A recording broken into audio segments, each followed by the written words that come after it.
kooxaha sportska heerka koowaad ee magaalada Buurtile ayaa waxaa habeennimadii xalay loo furay horyaalka Ramadaan Kaabka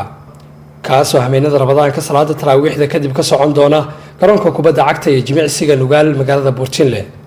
ayna ku tartami doonaan 12 kooxood oo kamid ah kooxaha magaalada waxaana qabsoomida koobkan iska kaashanaya maamulka degmada Buurtile ee isbitaalka Al-Xarameyn oo maalgeliyay si ay u dhiirigeliyaan dhalinyarada iyadoona ay furitaankiisa ka qayb galeen maamulka degmada Buurtile guddiga sportska degmada ganacsato iyo dhaqaatiir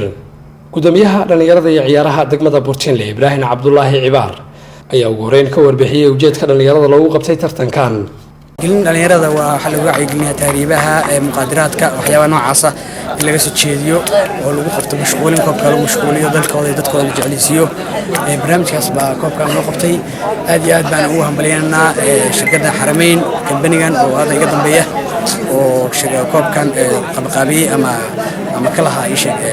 يعني فنجريي الله كوب عاو فرميا إن شاء الله سفيعان بمصعدا ونبيتهم كوحود إن شاء الله كل جول نبض بمرمانيا يبرواقو دكتور فهد عبد السلام محمود إن يرى وكاول قال إسبيتال كالحرمين كان ميدا جودي قابن قابضة كوبكا يا قاسمها الحرمين هوسبيتال دكتور شامع عبد السهل أي شيئين الحرمين كجوان تهيدي رجلين تدل يرى يسدح قلك بالشذا أنا جو أمك كوهال دي مجا عيجا يصدق كلام مجا guddiga sportsiga soo qaban qaabiyay barnaamijkan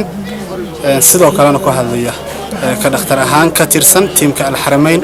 oo qayb ayagana ka qaatay barnaamijkan inay fududeeyaan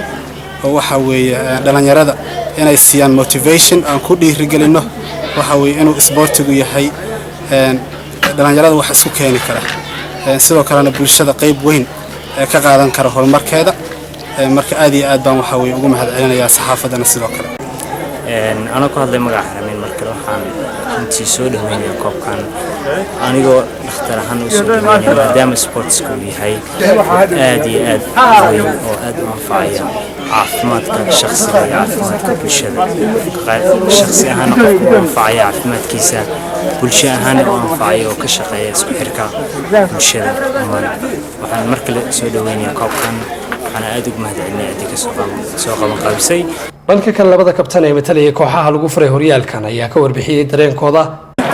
ما شاء الله كوبكينا قال عاون وفر مي سحب سبون مصعدة نصف عن نقول ما إن شاء الله ورجينا دي ألو كابتن كيف صوته تيم كان هذا ديري عاون وفر يعني هاي آد بقول فرح سنة هاي مصطفى كل ما هذا بانكي دقيقة بورتلين لو وفروا رمضان كاب وحنا رجينا يقول إنه كل ما geesta kala danjira xilsi goon cadaawe oo kamid ah ganacsatada iyo guddiga sportska degmada Buurtile ayaa soo dhaweeyay Ramadaan Kaabka waxaana uu mahadceliyay Al-Xarameyn Hospital waxaan salaamayaa gudoomiyaha degmada xildhibaanada mas'uuliyiinta degmada sidoo kale la socota xagga waxa ka bilaabmay liigi Ramadaanka waxaana fangareeyay boorka gadaasheeda ka muuqda Al-Xarameyn iyo ku mahadsan yihiin maadaama ay meeshu degmadii tahay degmo weyn oo timan badan leh soo jeedaan garoonka caalamiga ah leh liigi Ramadaan kana ka bilowday mar labaad iyo mar saddexaad oo mahadcelinayaa ugu dambeyntiina gudoomiyaha degmada Buurtile Maxamed Maxamuud Axmed Buurdibi ayaa isbitaalka Al-Xarameyn uga mahadceliyay maalgelinta koobkan waxaana uu sheegay inay abaalmarino kala duwan guddoonsiin doonaan kooxaha mutaysta run ahaantii waxaanu halkaan ka fureynaa koobka Ramadaanka degmada Buurtile waxaana ku tartamaya 12 kooxood oo ka tirsan sportska degmada run ahaantii waxaana isku arki doonaa 18 game waana lagu kala badin doonaa waxaan aad u jecelnahay ilaahay aanu ka baryeynaa in uu nagu simo dhamaadka tartankan markii uu soo gabagaboobo halkaas oo aanu ku bixin doono bilado iyo koob cidda mudaysata oo runtii ciyaar wanaag keensatana aanu ku abaalmarin doono sida ay kula mudan yihiin waxa iska kaashanaya koobkan maamulka degmada hospital Al-Xarameyn oo runtii aan uga mahadcelinayno intii dhaqaatiirta Dr. Shamac iyo Dr. Fahad ay runtii degmada isbitaalkeeda ka hawlgaleen inay ku soo siyaadiyeen wax badan oo bulshada anfacaya oo ay tahay kamid tahay